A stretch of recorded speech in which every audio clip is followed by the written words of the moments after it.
Okay, members, thank you. We are back into live session and moving on to agenda item 6, which is a departmental briefing on the Sign Language Bill. Members, the briefing paper for this agenda item are at page 18, and I now would like to welcome the following officials to the meeting. So we're joined by Iain Greenway, the Sign Language Policy and Legislation Branch, Tommy McAuley, Sign Language Policy and Legislation Branch, and Gerard Flynn, Sign Language Policy and Legislation Branch. So, Iain, I think it's yourself who's going to maybe make a brief opening statement, and then we'll get to questions from members. Thank you, Iain. Go ahead. Thank you, Chair. Thank you, Committee. You've introduced ourselves, so I can skip my first paragraph there. And we are grateful for the opportunity to provide further briefing on the Sign Language Bill. The Department is aware the deaf community is waiting with great patience for the delivery of this legislation, which recognises both British Sign Language and Irish Sign Language as languages of Northern Ireland. It also places a duty on the Department to promote the further development of deaf culture and guarantees accessibility to the public information and services of the prescribed organisations. The committee had requested information and documents arising from its 25th of September meeting.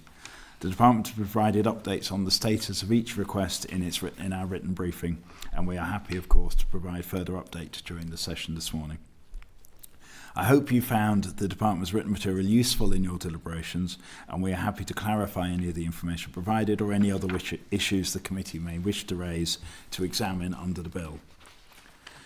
Within the written briefing, the Department has highlighted that alongside the bill itself, statutory guidance and regulations, along with the Sign Language Action Plans, nicely called SLAPs, which prescribed organisations will develop, will add detail on how those organisations will meet their statutory duties under the bill.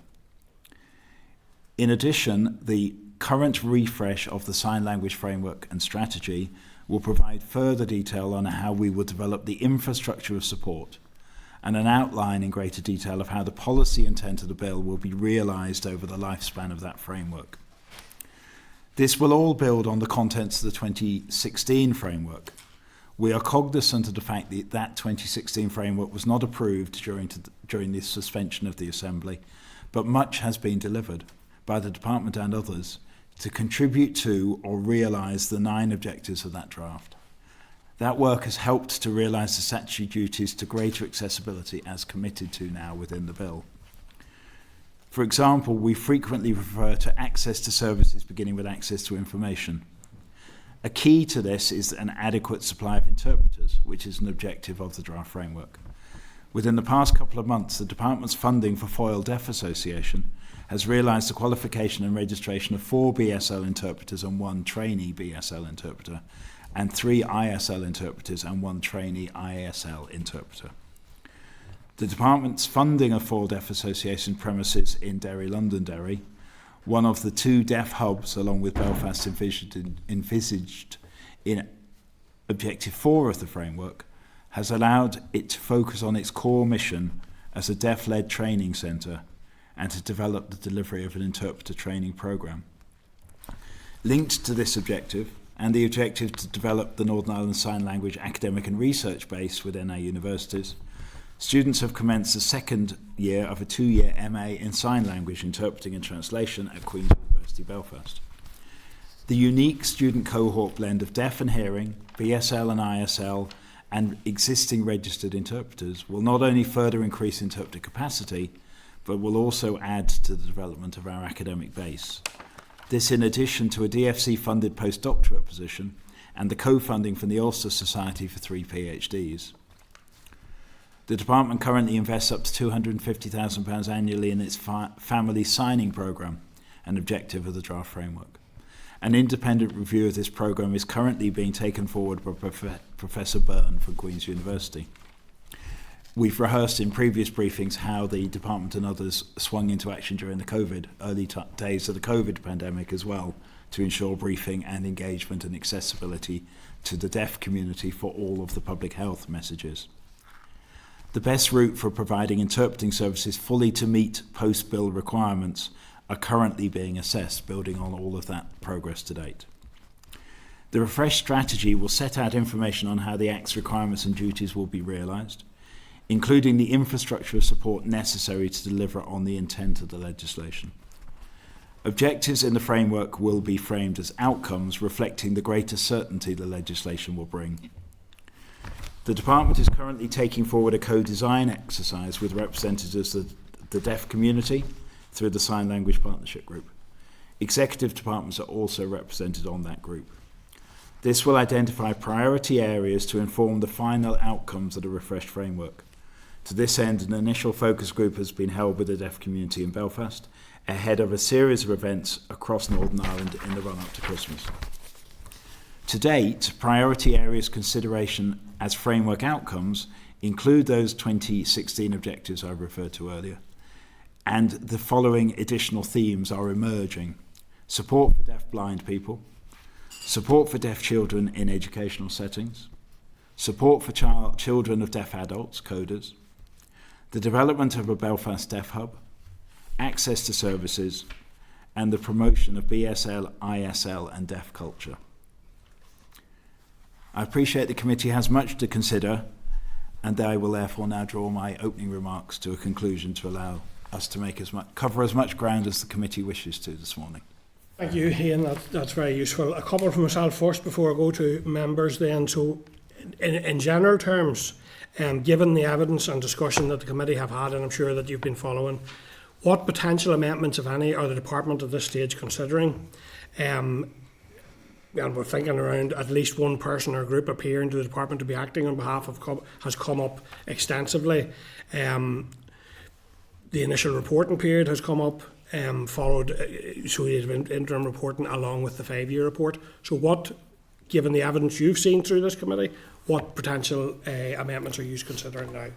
I'll start on this and then pass to Tommy, but the one person, yes, we are looking at what may be amended in that regard, always with an intention to consult widely. So what's the right wording in the bill, in the Act, is something we're engaging with Legislative Council on. I should preface this and keep prefacing this with, we need to go back to Minister, who will need to go to the Executive if they are to be executive amendments.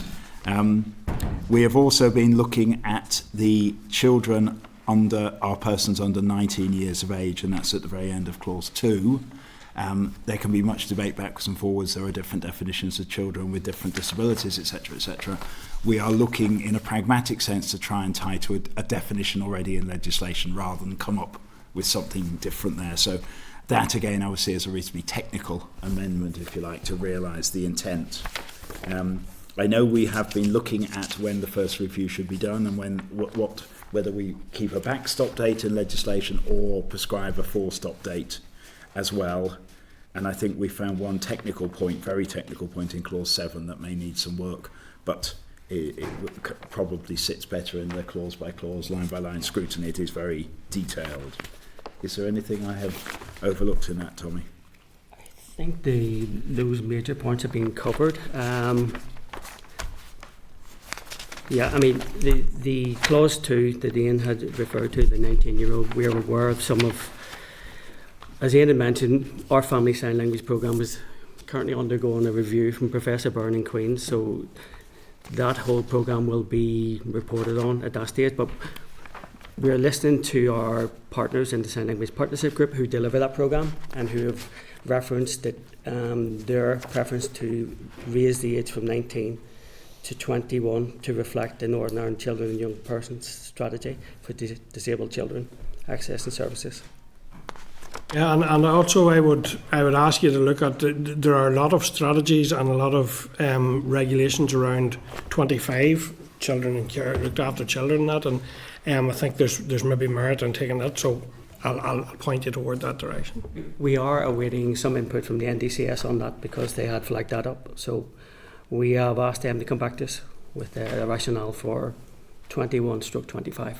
Okay, thank you. The last one for me for now, in any case, because I'm keen to get to members, is around Clause 4. You mentioned in the briefing that the Department of Education is considering the implications of the duties outlined in the draft bill on all schools should they be included as prescribed bodies? And you yourself have mentioned, and it has been repeatedly mentioned here, around the potential for schools and the need for schools, the need for children not to feel isolated in schools, to have the support, the potential of schools to really be a game changer here in relation to awareness and all of that. So my question would be,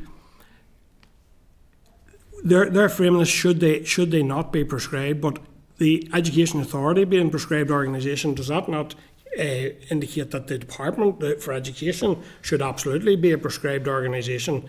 And is it possible schools might not need, if they're not prescribed, that they may not need to follow guidance, and they're so critical to it all?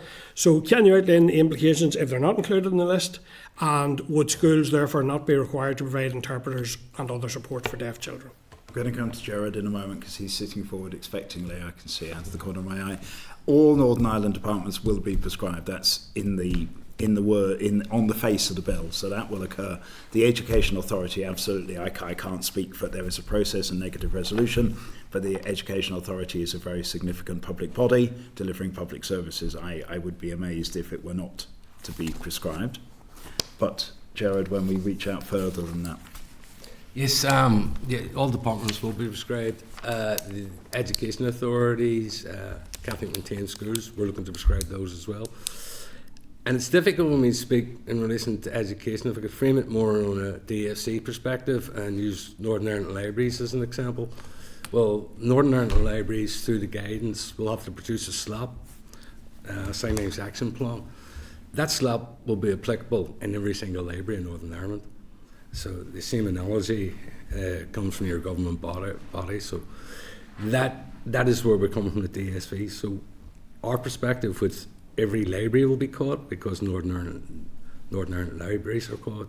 So therefore the responsibilities of Catholic maintained schools and Education Authority would be for the schools that fall under their remit. But as I say, I can't specifically speak from the path of education. The intention is to list all public bodies, and all public bodies would be all the arm's length bodies and local councils as well. We need to capture all the public bodies that are offering services to the deaf community here, and that's the intention of this bill and this clause.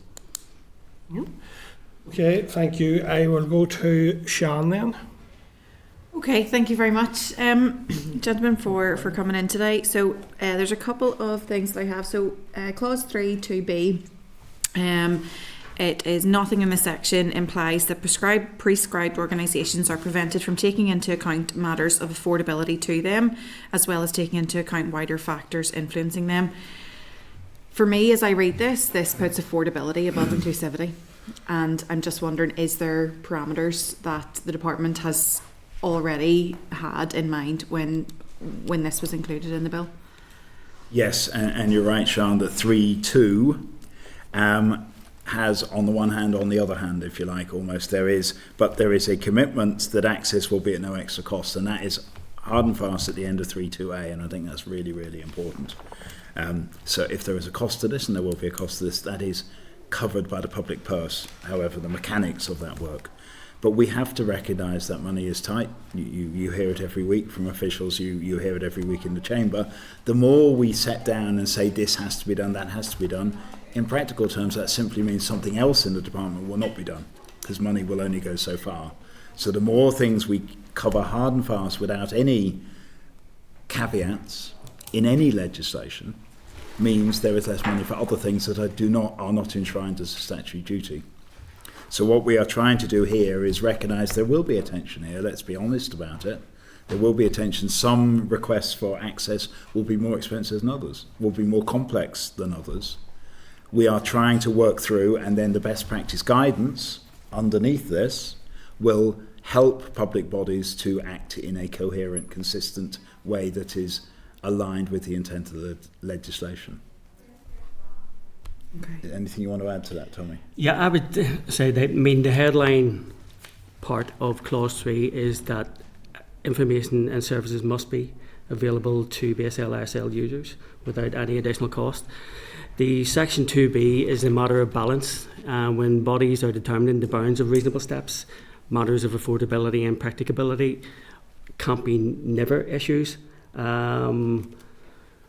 We have an issue with capacity of interpreters, which Iain has outlined in his opening remarks. We're trying to address and build in the capacity of interpreters. For practicable reasons, someone could request an interpreter and there aren't enough to have it.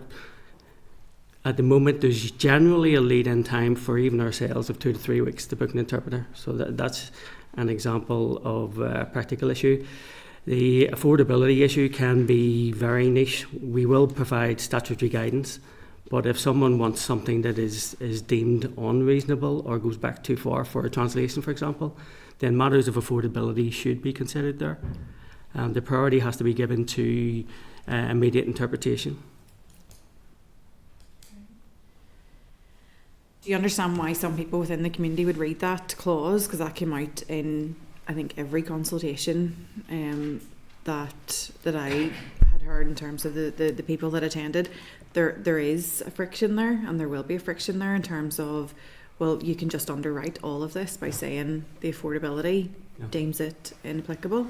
But there's the issue that all public bodies must be reasonable at all times, and the test of reasonableness is, are they meeting their obligations under this legislation? Are they complying with the statutory guidance? Most likely will say in 2025 you must provide an interpreter for key appointments. And the feedback we've been getting is that there's an understanding that things won't change overnight. There will be that issue of supply and demand with interpreters for appointments, meetings, translations in particular. Translations would be more costly than interpreters, and I think public bodies have to have some sort of recourse to assessing, on balance, is it a reasonable request? Even within the legislation, you have under definition of the deaf community, CODIS, children of deaf adults, who would have a good command of English. Is it reasonable and affordable to provide an interpreter upon request? It may not happen, but just trying to outline what-if scenarios we have to future-proof. And will there be criteria in that statutory guidance in terms of what would be deemed appropriate? I think that's the point of this. Because although the legislation mentions affordable, the guidance will set out how you approach these. So the guidance won't be starting off with it's unaffordable, don't do it. It'll be the opposite of that. So your last course of action would be fine, something unaffordable. What we're looking here in the guidance is getting access to services for deaf communities. So the best way we can achieve those access to services is what we're looking to achieve through the guidance. Now, because of practical elements and interpreters and other reasons, we may not always be able to achieve those ends. But the guidance starts off from the premise that we're looking to get access to service for the deaf community, rather than the guidance looking for reasons not to prevent that access to service.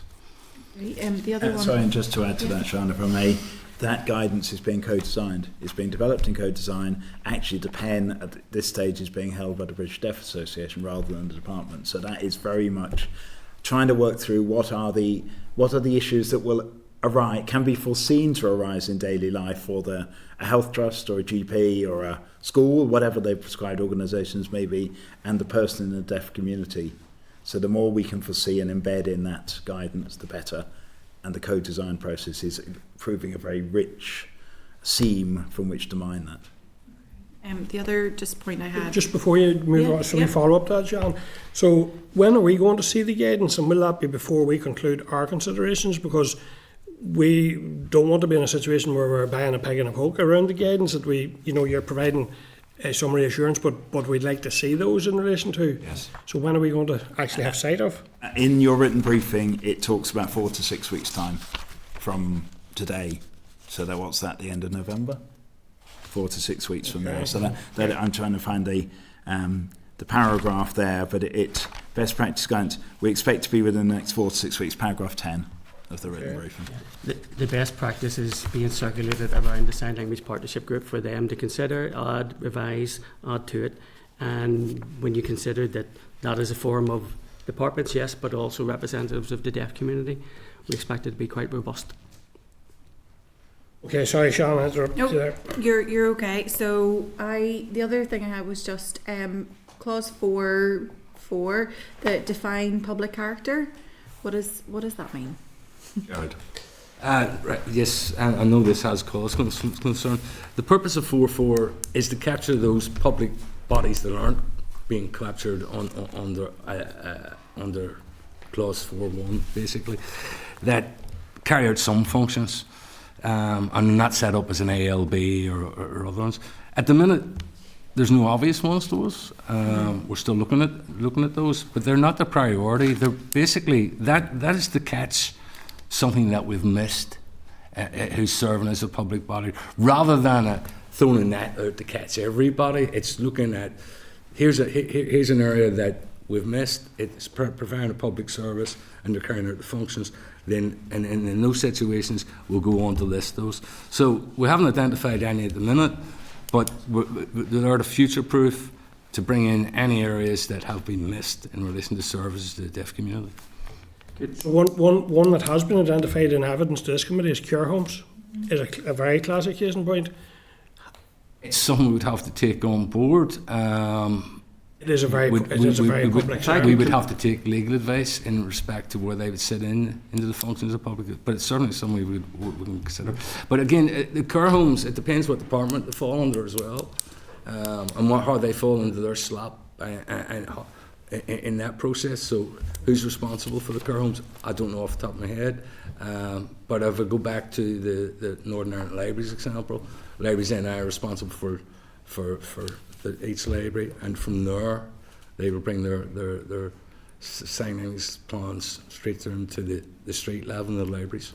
And Tommy and Gerard were with First Legislative Council, and this was one of the things they talked about yesterday, Tommy. And really, for the purposes of this, an organisation has to be wholly in. We can't list part of an organisation that has a public function. Previously, we've had questions from the committee about, for example, we've discussed some healthcare provisions, elective surgery in private institutions like Kingsbridge or Bupa. They are clearly not providing a public function for 100% of what they do. Now, if the nursing home is providing solely, if it's solely publicly funded, that's an area we would have to consider. If it's a blend, you're putting a regulatory impact on a private institution, which is not the intent of this legislation. However, they're a private institution operating in what is a statutory requirement service in terms of delivering that care. You can see how communication and issues like this would be very important. So this is where I think we need to ensure that feeds through. That's a really helpful example, Chair, because some of that care is funded publicly, some of that is funded privately. It's a really good example, and it's self-evident that there will be more than the average number of people who will need help with signing and so on. So we will absolutely take that away. One example that had been mentioned in earlier discussions was in Scotland there's a prison that's run by a private company.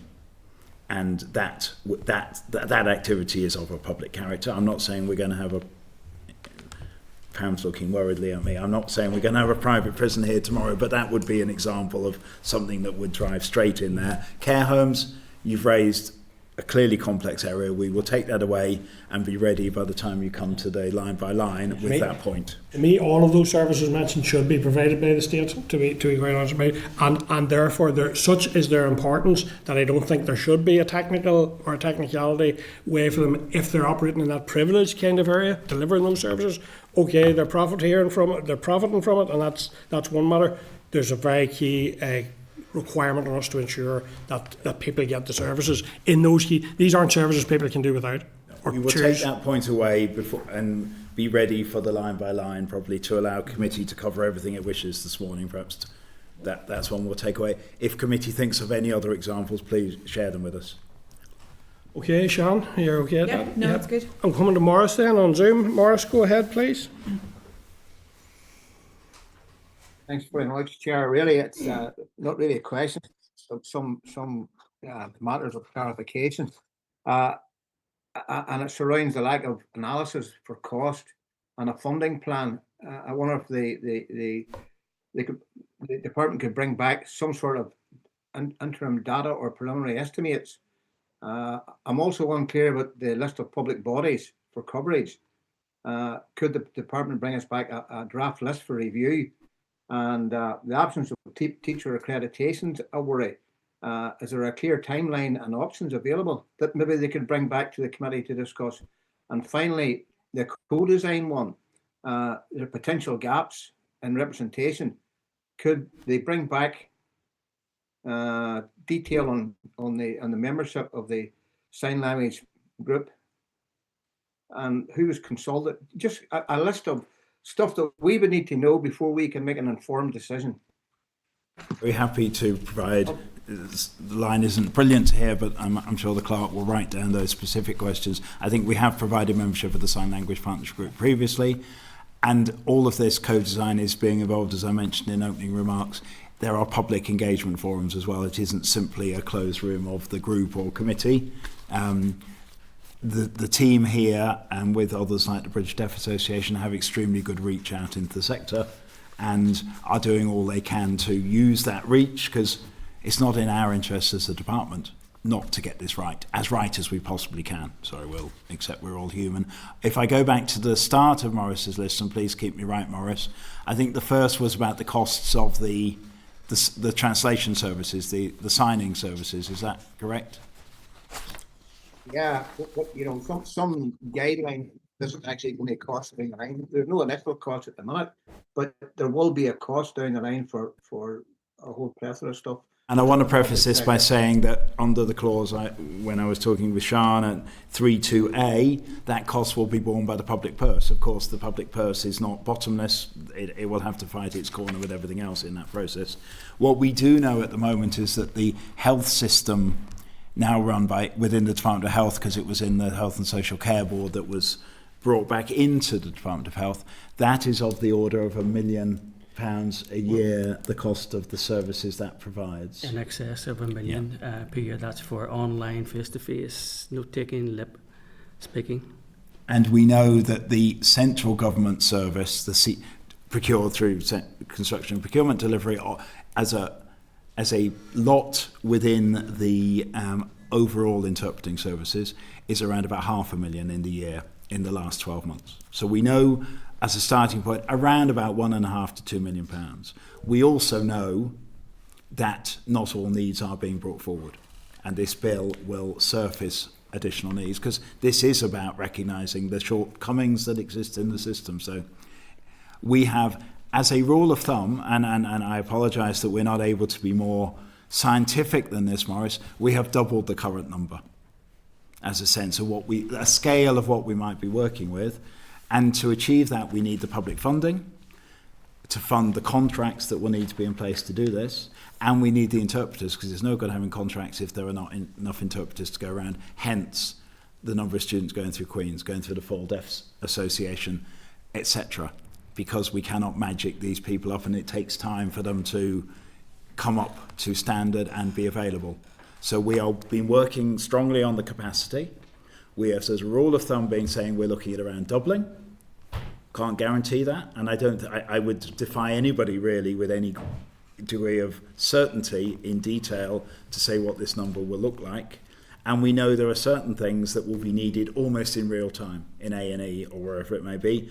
Other things may be able to be flexed a little bit in time. We may not need to be in the moment. So we will have to work with those things, and our contractors and our signers will have to work with those things that sometimes, let's be honest, if there's an urgent need in A&E and the signer has to go there rather than dealing with something that is less in the minute, that's life in it for the deaf or the non-deaf. So hopefully that gives you some reassurance, Maurice, A, that we have been thinking about these numbers, and B, we are thinking how these pipes are constructed. We are thinking, does the health system contract expand to cover all prescribed bodies? Do we continue with the central government contract and the health contract? How do we get best practice moving between those? They're all going to be drawing on the same pool of interpreters. So my instinct is we have a single contract, because that actually helps balance where the power sits in the system. But we need to look at what is most practical.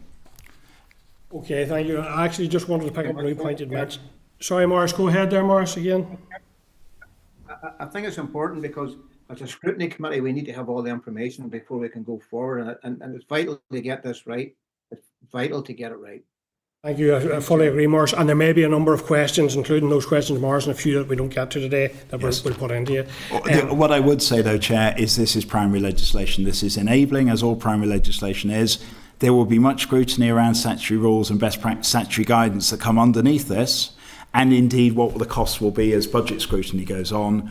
To think that everything is going to be dealt with in detail and in a spreadsheet at the primary legislation stage is not how the structure of the We all know legislation. how the structure works here, and I think we're all aware of that. But anyway, our duty is to make it as good as possible at this stage. That's our duty as a committee, so that's what we're trying to do. Morris did have some other sort of main strands. I don't know. Yeah, Morris asked about the timeline for accreditation, which is clause 10. Yep, If go I ahead. may Yeah. pick up on that one. Yep. There's two parts of this: the accreditation of teachers, and for clarity, that means teachers of British Sign Language and Irish Sign Language, not teaching in mainstream education, and the accreditation of interpreters. The accreditation of interpreters will be pretty straightforward. We're not seeking to collect fees to set up a new body. In all probability, the regulations will say that you must be a member of one of the following registration bodies, like the NRCPD, the Scottish listing, the Irish Sign Language Service, to work in a public forum, and that's to safeguard the quality of interpreters and to ensure continuous professional development, etc. The teachers, tutors is a more complicated issue. There is no equivalent body currently for teachers. We have been speaking with, we provided a grant for local tutors to set up their own charity with the view to considering if they can deliver something similar to NRCPD. So with regards interpreters, that should be turned around pretty quickly. With regards teachers, we just can't say at the moment until there's an equivalent body, but there's no intent on the department to collect fees. However, it is in the primary to future-proof in case something can't be done with the teaching body. Are you confident, and thank you for that, because that does address what was going to be another question of mine. Tommy, are you content that those bodies will all cover well enough any potential dialect issues which has been raised with us? Yeah, I mean currently the health and social care contract, taking it way back to COVID, one of the issues was the deaf community launched a campaign. They wanted local interpreters. We worked with the health board, set up the first contract. It wasn't widely well received by interpreters, so we moved to another provider, and they set up a hunt group, if we can call it that, of Northern Ireland BSL, ISL interpreters to meet that need. The cohort of interpreters working in Northern Ireland currently, face-to-face, etc., the likes of Christina, Amanda, will either be based in Northern Ireland or, and generally speaking, for ISL up until now, we've relied on interpreters coming up from the south. So that's why we've invested in capacity building, which means that for the first time we have more, probably the biggest cohort of Northern Ireland based ISL interpreters. So all of these interpreters would have been taught within the Northern Ireland framework, and therefore Northern Ireland dialects would be embedded in that. Their language models as part of their training programme would be the Northern Ireland deaf community.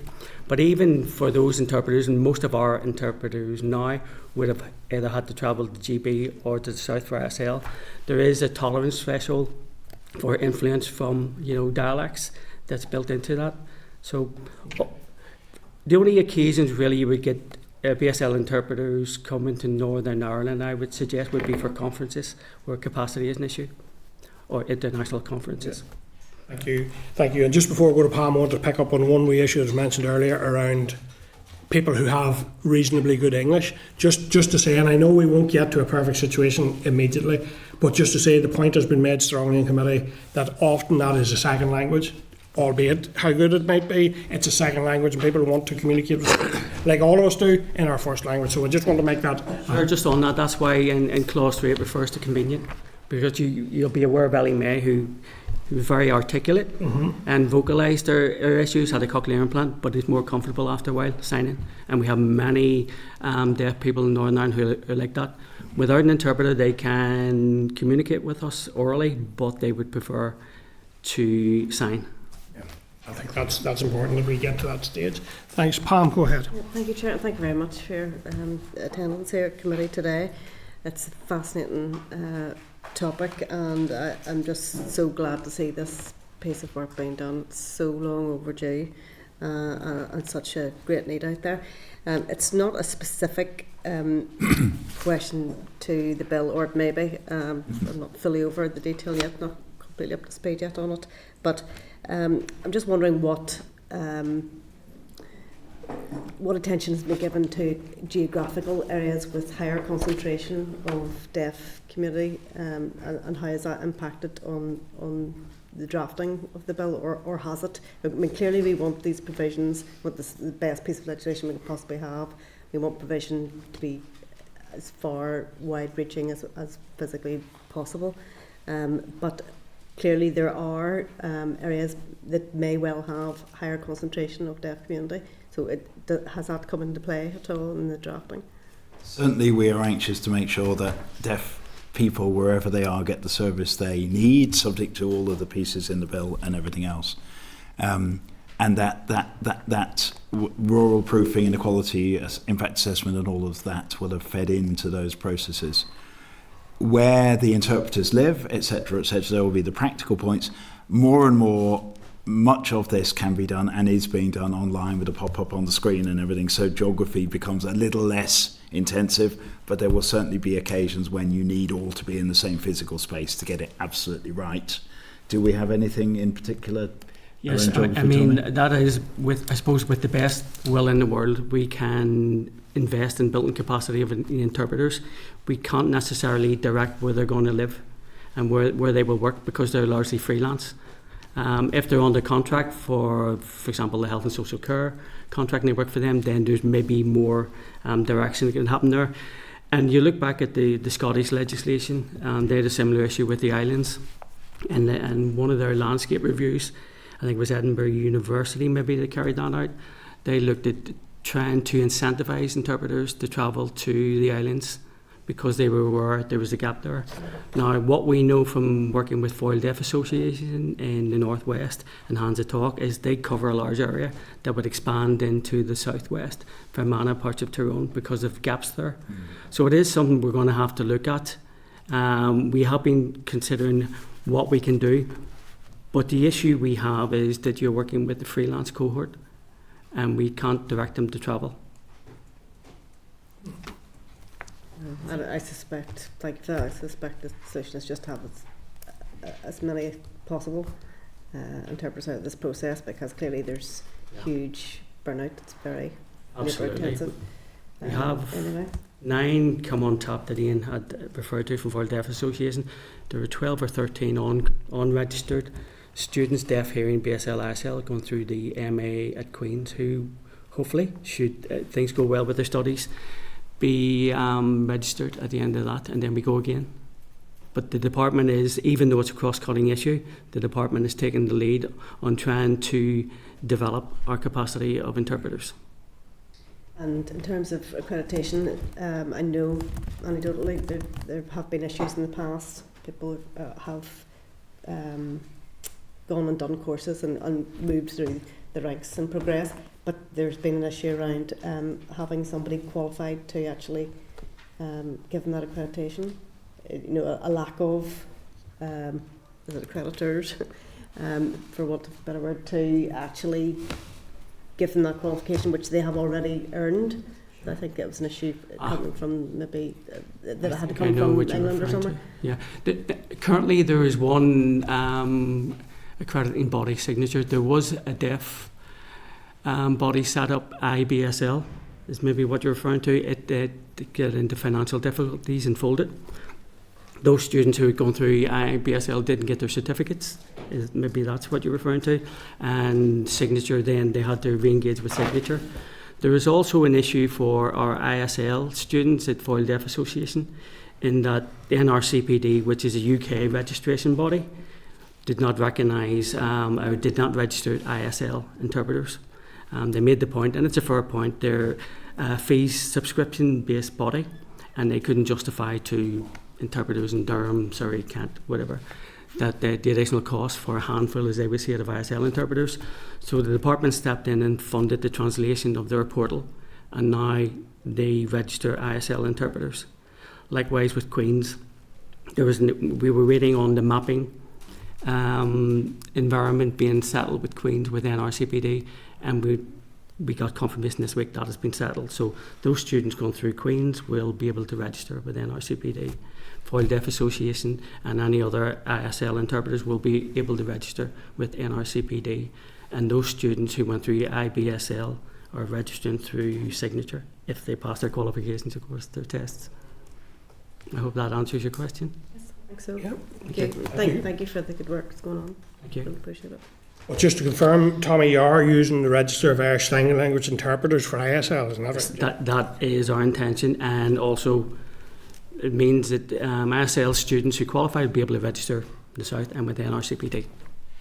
Can I ask then, and this is in relation to clause 4, can you explain why it's important that some of them are done by affirmative resolution of public functions, however the public bodies will be by negative resolution? Why is that? Why is there a difference there? I will preface comments by saying the affirmative negative is something we are looking at through the bill and making sure it's consistent with itself, and with First Legislative Council it's consistent with other approaches in other pieces of legislation. We feel the list of public bodies, as we've discussed, with the exception question mark of the schools piece, is going to be a pretty standard list of public bodies, of departments and their arm's length bodies. Every time a new body is created or a body changes its name or bodies merge, to think that for this particular list we need to come to affirmative resolution, to us appears disproportionate. The issue of bodies of a public character, which we have agreed to take away further, we can see where there may be, it's not as clear cut. Whether that takes us towards affirmative rather than negative, and therefore splitting out of those two things, is something we are open to debate. But I think, as you heard from your previous discussion, Chair, we need to go away and look at that a little bit more around care homes and some examples. But we do feel, if I can go off-piste a moment, I do think somewhere in the legislative catalogue there should be a list of all public bodies that is maintained somehow centrally and everything else refers to. So we're not, every time a new commissioner is appointed or this is created or something changes its name, everybody is scrabbling around by negative resolution to change their list of prescribed bodies. And we had, in a very early draft of this, had the NIPSO Act 2016 and Public Service Ombudsman's Act, which lists a lot of public bodies. And that has been used by a number of other pieces of legislation, but for reasons to do with the complaints process, does not include Translink or NI Water, because they have other mechanisms for complaints. So we lost organisations out of that. So we're having to start from scratch here, which doesn't seem a particularly efficient way of doing this when we're going to list Education Authority and libraries, NI and national museums. We could all write the list. Sorry, that's a little bit off-piste, but I make that point generally. The list is essentially about providing access to public services, the same public bodies that we as hearing people access, so it's not contentious in our view. There'll be nothing underhand, it'll just be deaf people accessing those public services as referenced in clause 3 without cost. Or inconvenience. I'm still, so I get that in principle, but I'm still not clear why some of them are deemed better affirmative and some negative. Maybe if I come in.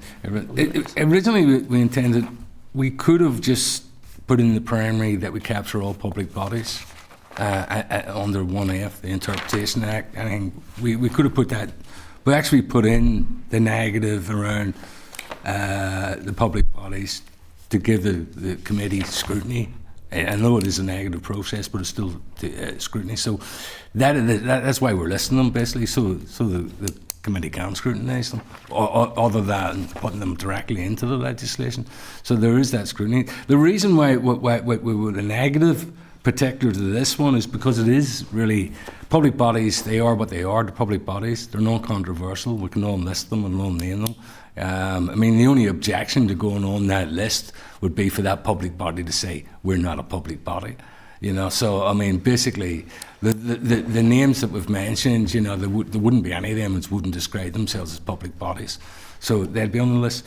The other reason for the negative is because we can make them regulations really quickly, and with the guidance, we need to consult with all the prescribed organisations before we publish the guidance.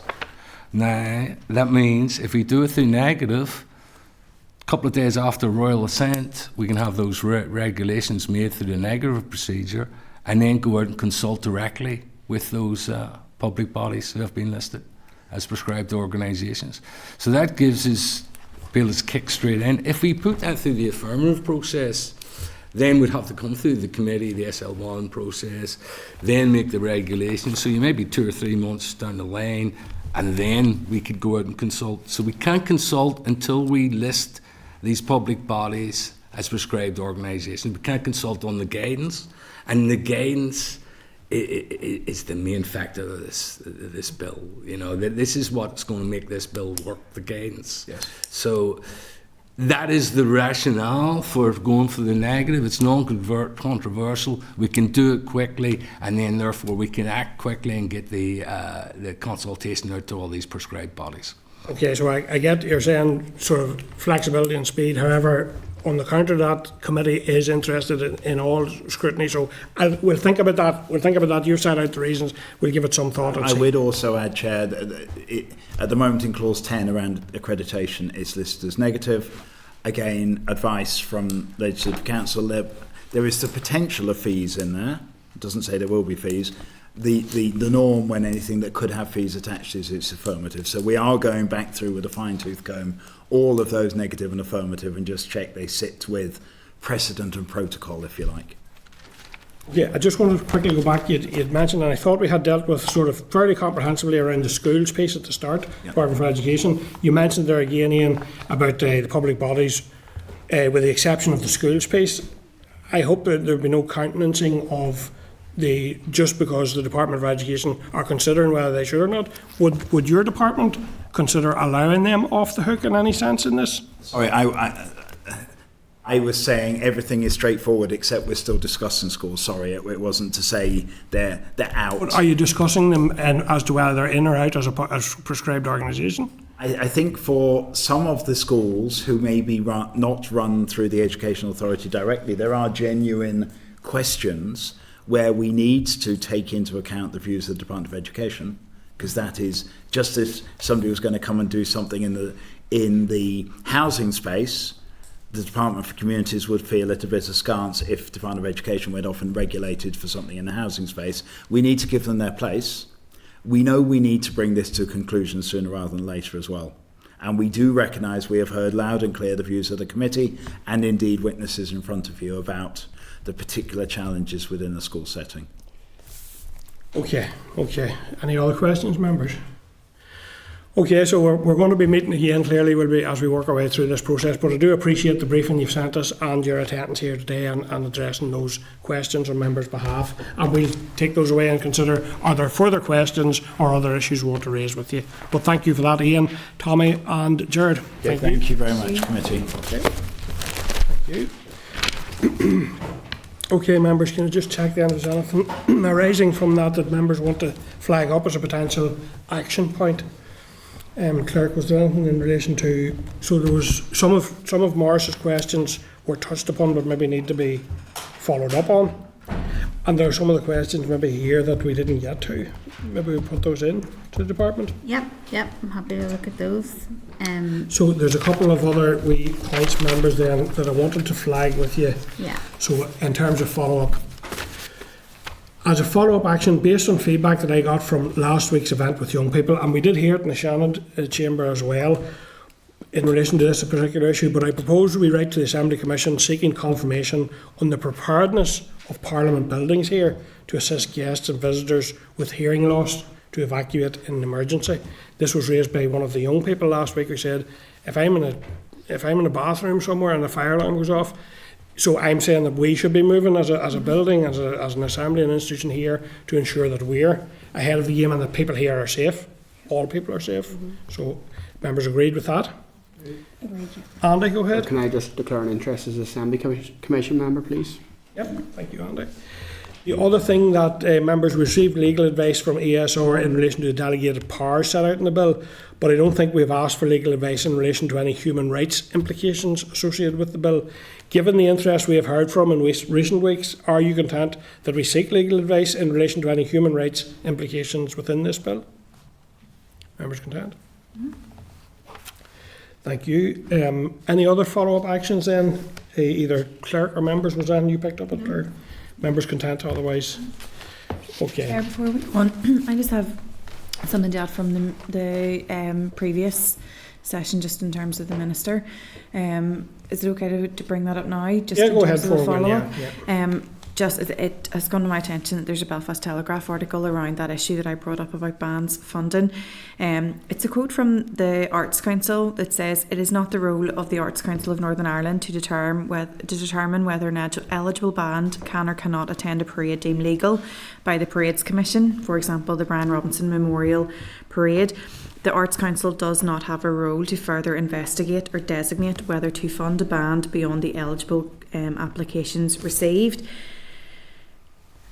That to me flies a little bit in the face of what the minister had said, in that I set out my policy, it's absolutely up to the Arts Council. They're seemingly saying whether a band participates in parades is deemed offensive by some and not offensive to others. There doesn't seem to be any clarity there at all. And I think later on down they talk about referring it to the Office of Identity and Cultural Expression, the newly formed NI executive body. I mean, if the minister is saying that it's up to the Arts Council is saying it's not up to us, referred to this new Office of Identity and Cultural Expression. I just think that there's something there that we just need to get to the bottom of in terms of that scrutiny. At the end of the day, the minister was very clear, and I was really grateful for how clear he was in terms of if you're marching under and any symbology related to paramilitarism or terrorism is not acceptable in this day and age. I think he was really clear on that. It doesn't sound to me as if the Arts Council have any criteria or policy to be able to follow through what the minister has said. So what are you suggesting? Can we write potentially, I know that we have done before, but I think that we need to follow up with the Arts Council in terms of where they find their guidance from, but then also refer back to the department and actually say, when you said that it's up to the Arts Council have actually said in this article that it's not within their gift. We had said that earlier stage that we would see what they were saying and potentially look at getting them in. Do you think that would be useful that we get them in? I think it would. I just think there needs to be a wee bit of clarity here, especially given that the minister's been so clear. Yeah, members content. Go ahead, Bob. Yeah, Chair, just to declare interest of a family member as a member of the Arts Council, but also to say quite content with the proposal that to write to both Arts Council and the Department for clarity. Were you going to say something? No, I just agree with Sharon. Okay, members agreed. Thank you. Okay. Thank you for that. Okay.